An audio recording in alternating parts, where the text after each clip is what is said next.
প্রিয় দর্শক, আসসালামু আলাইকুম। আপনারা যেখান থেকে আমার এই ভিডিওটা দেখতেছেন, আপনাদের সবাইকে জানাই আন্তরিক অভিনন্দন।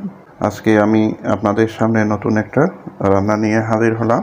আজকে রান্না হলো মুরগির কলিজা আর মুরগির ঘিলা।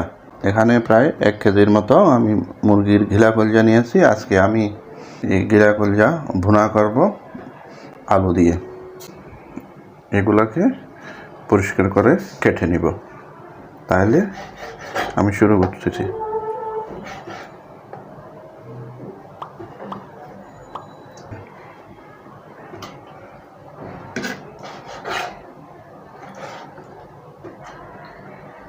আমি এইভাবে এগুলোকে পরিষ্কার করে নিব।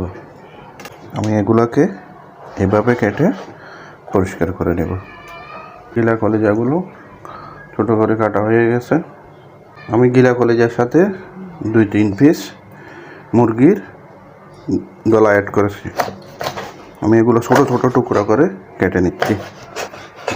ভালোভাবে ওয়াশ করে একটু করে সিদ্ধ করে নেব। আমি এর সাথে 3টা পটেটো দিব। পটেটোগুলো আমি একটু ছোটো ছোটো করে কেটে নিচ্ছি। এই সাইজের করে আমি পটেটোগুলো কেটে নিচ্ছি। গিলা কলিজাগুলো এখন আমি একটু করে সিদ্ধ করে নিব। এগুলো গরম পানিতে দিয়ে দিচ্ছি। হাফ টিস্পুনের মতো হলুদের গুঁড়ো।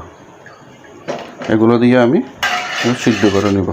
গিলা কলিজাগুলো সিদ্ধ করা হয়ে গেছে। এখন আমি চুলা বন্ধ করে দিয়ে পানিগুলো ঢেলে ফেলব।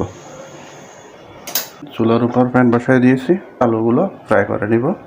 তার জন্য আমি এখানে 4 টেবিল চামচ সয়াবিন তেল দিয়ে দিচ্ছি। আলুগুলো ফ্রাই করার জন্য তেলের উপর দিয়ে দিচ্ছি। আমার আলুগুলো ফ্রাই করা হয়ে গেছে। এখন আমি এগুলো নিয়ে নিচ্ছি একটা বাটিতে। রান্নার জন্য 2 টুকরা ডালচিনি আর 2টা তেজপাতা ছোটো করে তেলের উপর দিয়ে দিয়েছি। 3টা মাঝারি আকারে পেঁয়াজ কুচি দিয়ে দিচ্ছি।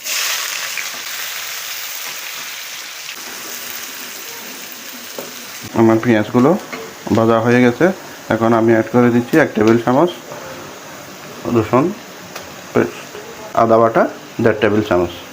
একটু করে ফ্রাই করে নিব। পানি অ্যাড করে দিচ্ছি যাতে মশলাগুলো পুড়ে না যায়।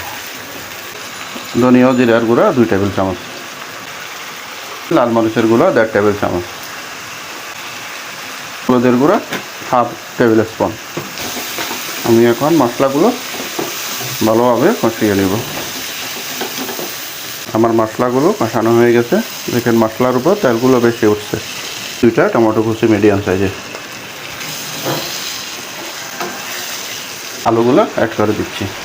কারণ আলুগুলো একটু সিদ্ধ করতে হবে সামান্য পরিমাণ। আলুগুলো সিদ্ধের জন্য আমি সামান্য পরিমাণ পানি দিয়ে দিচ্ছি। গিলা কলিজাগুলো এর সাথে অ্যাড করে দিয়ে দিচ্ছি।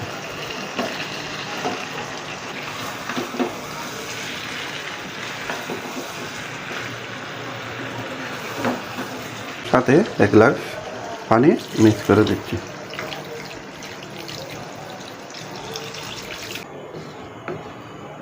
আমি এই পানিগুলো দিয়ে এগুলোকে ভালোভাবে সিদ্ধ করে নেব। এখন আমি ঢাকনা দিয়ে দিব। ঢাকনা দিয়ে 5 মিনিট পর আসি, আমি আবার চেক করে দেখব। আমি ঢাকনাটা দিয়ে দিচ্ছি। ঢাকনাটা খুলে দেখতেছি। 4টা কাঁচামরিচ।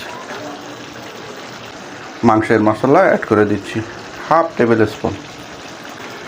কলিজা ভুনা রেডি হয়ে গেছে। এখন আমি ধনিয়া পাতা দিয়ে বন্ধ করে দিব।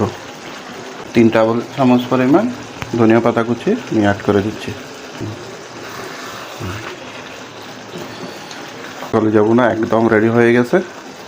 এখন আমি চুলা বন্ধ করে দিচ্ছি। এখন আমি ঢাকনা দিয়ে দিচ্ছি। এখন আমি পরিবেশনের জন্য একটা প্লেটে নিয়ে নিব। আজকে আমি রুটি দিয়ে পরিবেশন করব। আপনারা চাইলে পরোটা, নান, রুটি, সাদা ভাতের সাথেও পরিবেশন করতে পারবেন।